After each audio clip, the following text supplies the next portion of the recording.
Husband के against wife जिन कानूनों का यूज़ करके केसेस फाइल करती है, उन केसेस में एक केस होता है 498 ए का।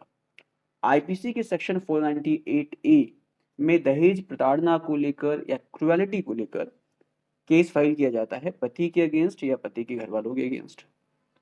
अब जो आईपीसी है, आईपीसी को रिप्लेस करके भारतीय न्याय संहिता ने लिया है।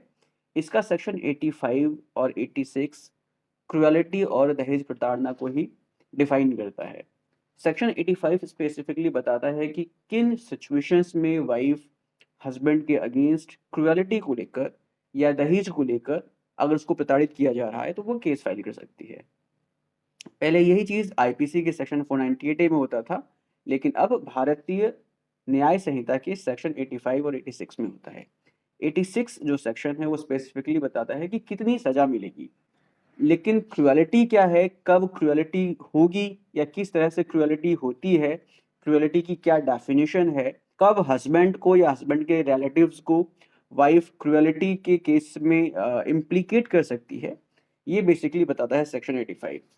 सो बेसिकली जो सेक्शन 85 है भारतीय न्याय संहिता का, वो कहता है कि अगर हस्बैंड या हस्बैंड के किसी भी रिलेटिव द्वारा किया या कोई भी ऐसा एक्ट जिसके कारण जो वाइफ का जीवन है, वाइफ की जो लाइफ है, वो खतरे में आ जाए या उसका जो हेल्थ है वो खतरे में आ जाए या उसके बॉडी पर कोई भी क्रुएलिटी अगर होती है, तो इन सब सिचुएशन में पत्नी हस्बैंड के अगेंस्ट या हस्बैंड के रिलेटिव्स के अगेंस्ट केस फाइल कर सकती है।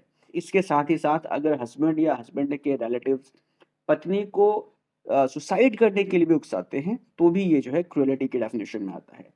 और इसके साथ ही साथ इस कानून में ये भी कहा गया है कि अगर दहेज को लेकर पत्नी को प्रताड़ित किया जाता है, तो भी पत्नी इस सिचुएशन में हस्बैंड के अगेंस्ट या हस्बैंड के रिलेटिव्स के अगेंस्ट केस रजिस्टर करवा सकती है। सो बेसिकली ये है कानून जिसके माध्यम से पत्नी पति के अगेंस्ट क्रुएलिटी को लेकर, दहेज को लेकर केसेस फाइल करती है और पति को या पति के घर वालों को सजा दिलवा सकती है, उनसे कॉम्पनसेशन ले सकती है और बहुत सारी चीज़ें जो है इसमें हो सकता है। ये बेसिकली एक कॉग्निजेबल ऑफेंस है, नॉन बेलेबल ऑफेंस है और नॉन कंपाउंडेबल ऑफेंस है। इसका क्या मतलब हुआ? कॉग्निजेबल ऑफेंस का मतलब ये हुआ कि पुलिस बिना किसी वारंट के भी पति या पति के घर वालों को गिरफ्तार कर सकती है। और नॉन कंपाउंडेबल का मतलब होता है कि ऐसे केसेस जिसको कंपाउंड नहीं किया जा सकता। कंपाउंड नहीं किया जा सकता मतलब कि उसमें जो है समझौता नहीं हो सकता। अगर एक बार कंप्लेंट रजिस्टर हो गई है, एफआईआर दर्ज हो चुका है, तब एक्यूज्ड और जो कंप्लेनेंट है उनके बीच में समझौता नहीं हो सकता। इस सिचुएशन में कोर्ट उस केस का ट्रायल करेगी और ट्रायल होने के बाद अगर एक्यूज्ड ने ऑफेंस किया है तो उसको सजा मिलेगी और अगर ऑफेंस नहीं किया है तो उसको छोड़ दिया जाएगा। सो बेसिकली अब यहाँ पर ये चीज़ क्लियर हो गया कि जो 498 ए का केस है, ये नॉन कंपाउंडेबल है। इसमें जो है समझौता नहीं कर सकते और पुलिस के पास अधिकार भी है कि पुलिस जो है बिना वारंट के गिरफ्तार भी कर सकती है। लेकिन हर केस में ऐसा नहीं है कि पुलिस जो है जाकर तुरंत गिरफ्तार कर ले। सुप्रीम कोर्ट की बहुत सारी गाइडलाइंस हैं। एक सुप्रीम कोर्ट ने बहुत ही अच्छा केस डिसाइड किया था, Arnesh Kumar versus state of Bihar. उस पर्टिकुलर केस में सुप्रीम कोर्ट ने कहा था कि कुछ गाइडलाइंस हैं जो फॉलो करनी पड़ती हैं पुलिस को, उसके बाद जो है अरेस्ट किया जाता है। सो बेसिकली ये एक पर्टिकुलर केस है जिसके माध्यम से वाइफ हस्बैंड या हस्बैंड के अगेंस्ट अगर उस पर क्रुएलिटी होती है तो उनके खिलाफ केसेस फाइल कर सकती है।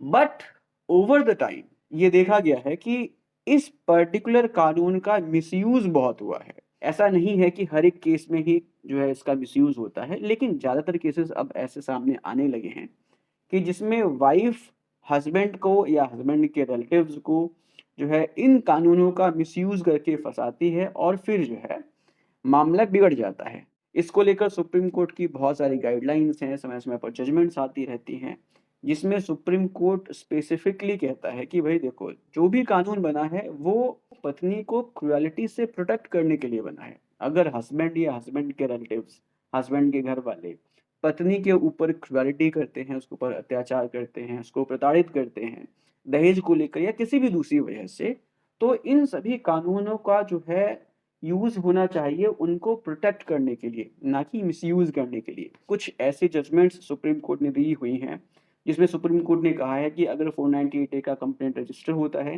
तो उसमें स्पेसिफिकली मेंशन करना पड़ेगा कि किस व्यक्ति ने आपके साथ क्रुएलिटी की है, किस तरह से की है, कब की है, कहाँ पर की है, जो सारी डिटेल्स है क्रुएलिटी की वो आपको अपने कंप्लेंट में मेंशन करना पड़ेगा। अगर कंप्लेंट फेक है, वेग है, जनरल नेचर की है, जिसमें सिर्फ़ ये बोल दिया गया कि मेरे साथ क्रुएलिटी की गई, मुझको हैरेस किया गया, मुझको परेशान किया गया, घरवालों ने किया या पति ने किया, तो ऐसा सफिशिएंट नहीं होगा।